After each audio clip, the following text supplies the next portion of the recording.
Pour la prochaine heure, vous écoutez Samedi de lire avec Amélie Boivin-Enfield. Bonjour tout le monde, bienvenue à l'émission Samedi de lire et cette semaine, j'ai le plaisir de recevoir l'auteur Aline Vien. Bonjour Aline, comment ça va? Bonjour Amélie, ça va très bien toi? Ben oui, et j'ai envie de te faire découvrir à mes auditeurs, t'es née un 4 septembre 1982 du côté de Saint-Faustin du Lac-Carré. Oui. Et je crois que t'aimes écrire depuis que t'es toute petite. Est-ce que mon information est bonne? Oui, l'information est très bonne. C'est vrai, j'ai toujours adoré écrire, d'aussi loin que je me souvienne. J'ai toujours été aussi quand même relativement bonne en français. À l'école, c'était ma matière forte, disons. Puis oui, j'ai toujours aimé écrire. Même adolescente, j'ai écrit beaucoup de poésie, j'écrivais un peu de tout, des chansons. Ça fait partie de moi, je pense. Là. Est-ce que tu as étudié justement en écriture ou non, pas du tout. C'est vraiment quelque chose qui est comme inné chez moi. Mon père adore écrire aussi. Il a justement écrit beaucoup de textes dans sa vie, des chansons, des poèmes lui aussi. Je pense que c'est peut-être lui qui m'a transmis comme ça l'amour de l'écriture, mais c'est ça m'est tout le temps venu naturellement.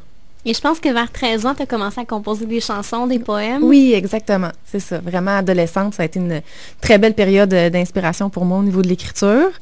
Puis là, j'ai mis ça de côté après ça, plus pendant ma vingtaine, puis pour que ça revienne en force avec l'écriture de mon premier livre. Mais est-ce que tu as toujours rêvé d'écrire, d'avoir un roman à toi? Mais c'est pas quelque chose dont j'ai rêvé.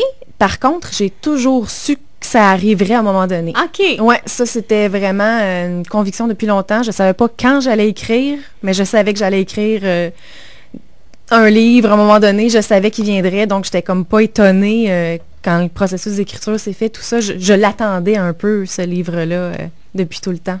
Et tu as vécu justement, début de l'âge adulte, une épreuve assez difficile qui s'est passée en 2000. Oui, exactement. C'est ça, c'est de ça dont traite Douleur d'enfant, qui est mon premier... on dit roman, mais dans le fond, c'est comme un peu un roman autobiographique. Oui, c'est ça, ça a été un événement très bouleversant dans ma vie. Moi, dans le fond, c'était l'année d'après la fin du secondaire, tout ça. Je suis partie vivre avec des amis dans un appartement. Et je suis tombée amoureuse d'un de mes colocs et qui était un gars qui était un gars renfermé, timide, réservé, mais à la fois c'était aussi un artiste, un créateur, il dessinait beaucoup, tout ça. Une des raisons pourquoi ça cliquait entre vous, ça cliquait, oui, c'est ça. C'était vraiment un artiste. Comme moi, j'ai toujours eu cette fibre artistique-là aussi à l'intérieur de moi. Puis, c'est ça, environ 6 mois, 7 mois plus tard, est arrivé le drame qui est au cœur de ce livre-là. Une journée, il est parti chez ses parents, puis il les a tués tous les deux. Donc, ça a été un bouleversement dans sa vie à lui, oui, mais dans toute la vie des gens alentour de lui, dont moi qui étais amoureuse de lui. Là. Et ce que je trouvais beau, justement, je pense que c'est écrit sur le dessus, oui, c'est écrit on n'arrête pas d'aimer quelqu'un du jour au lendemain, même s'il a commis des gestes qui peuvent paraître atroces. Exactement. Non, c'est ça, c'est pour ça que je tenais vraiment à l'écrire puis à écrire toute notre histoire, parce que je sais que de l'extérieur, ça semble tellement étrange, puis ça semble... On comprend pas. On comprend pas, puis les gens connaissent pas ce gars-là, puis tout d'un coup, du jour au lendemain, il est mis en lumière avec ces actes-là qui sont atroces, comme tu dis. Donc, je trouvais ça bien de mettre un peu en lumière toute cette histoire qu'on avait vécue, comment on s'était connu, quel type de personne il était... ce qui avait fait en sorte que j'étais tombée amoureuse de lui, tout ça. Puis ensuite, quand les événements sont arrivés, t'as tout le bagage qui est avant l'événement avec cette personne-là. T'as des beaux souvenirs, des beaux moments. Tu connais la personne sous un autre jour. Tu comprends pas ce qui est arrivé, mais ce que tu sais, c'est qu'il y a quand même quelqu'un dont tu es tombé amoureux avant qui est caché en quelque part dans cette personne-là. Donc, c'est difficile de juste voir l'événement. On voit aussi la personne qu'on a appris à aimer quand même derrière, là. Et ce que je trouvais intéressant dans ton roman, c'est que, justement, tu parles du regard des gens que les gens posaient sur toi et sur l'entourage du personnage d'Émile. Oui. Oui, qui a un regard que je comprends, qui est vraiment, justement, les gens voient l'acte qui a été posé, les gens ne le connaissent pas nécessairement. Donc, on juge facilement. On juge facilement, puis en même temps, je comprends. Là, probablement que si ça ne m'était pas arrivé, j'aurais pensé la même chose.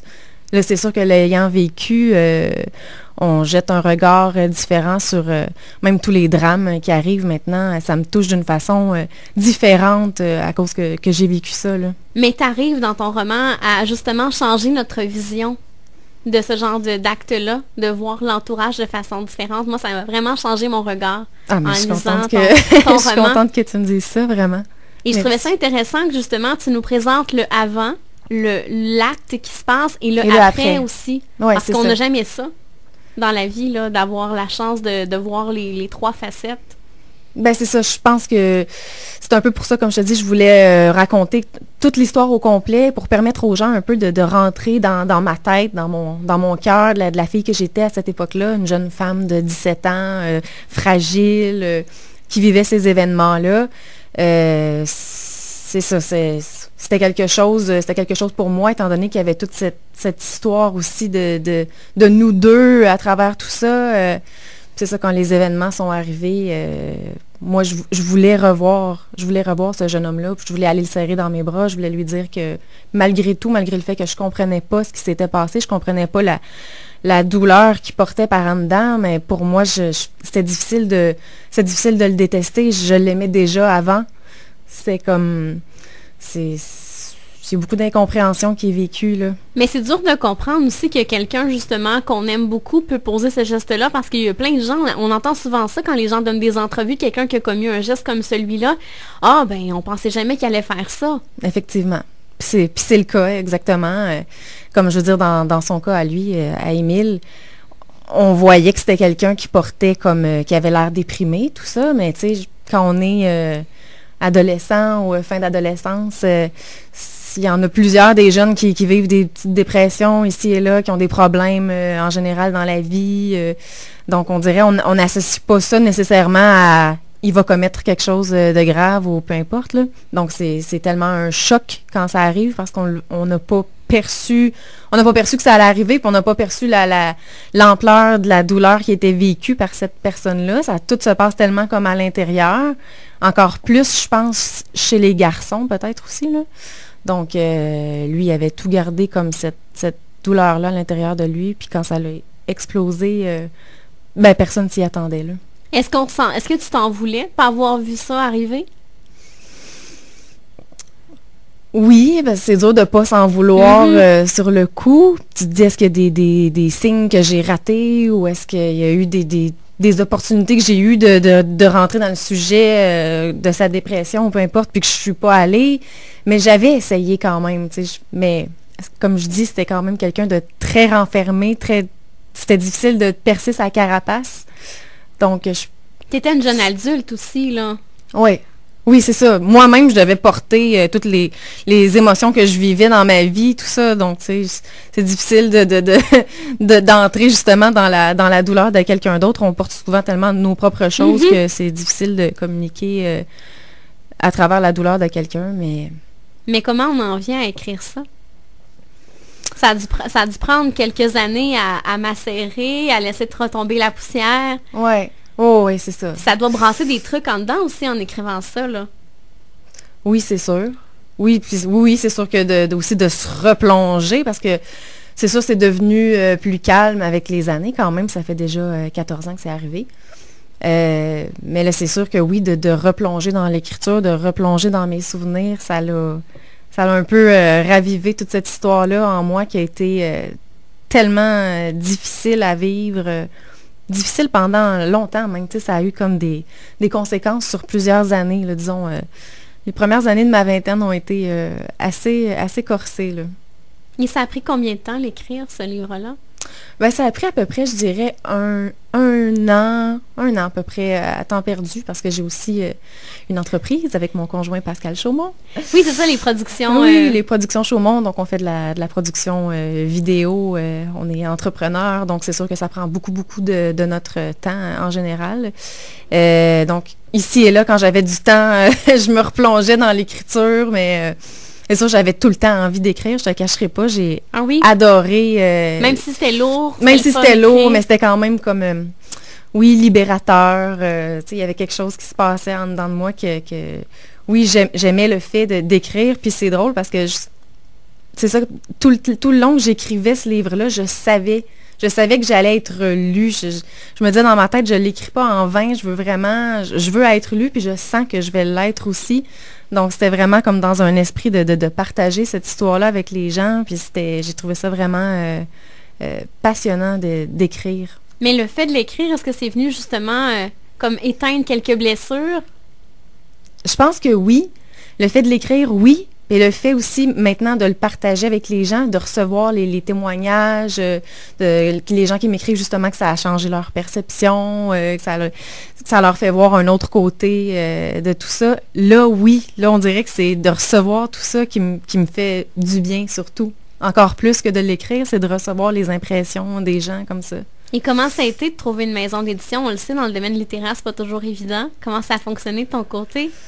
C'est ça, non, effectivement, c'est pas évident. Je pense que j'ai vraiment été très chanceuse dans tout ce processus-là parce que je sais qu'il y a beaucoup de gens qui écrivent puis qui vont porter des manuscrits comme ça. Il y a très peu d'élus au bout du compte. Donc, moi, je suis allée le porter peut-être dans une vingtaine de maisons d'édition un peu partout là, au Québec. Puis, c'est ça, partout, on nous dit qu'on doit attendre je pense, de 3 mois jusqu'à 1 an et demi. Il y a quand même un bon délai d'attente parce que justement, ils en reçoivent énormément. Ça doit passer par le comité de lecture, tout ça. Donc, après être allée le porter partout, je me suis dit, bon, ben là, j'arrête d'y penser, je laisse ça aller. Puis si j'ai à être publiée, ben je le serai. Puis c'est, je crois, à peu près 4 mois plus tard que j'ai eu une réponse positive de la part des éditions ADA. Et j'étais folle de joie.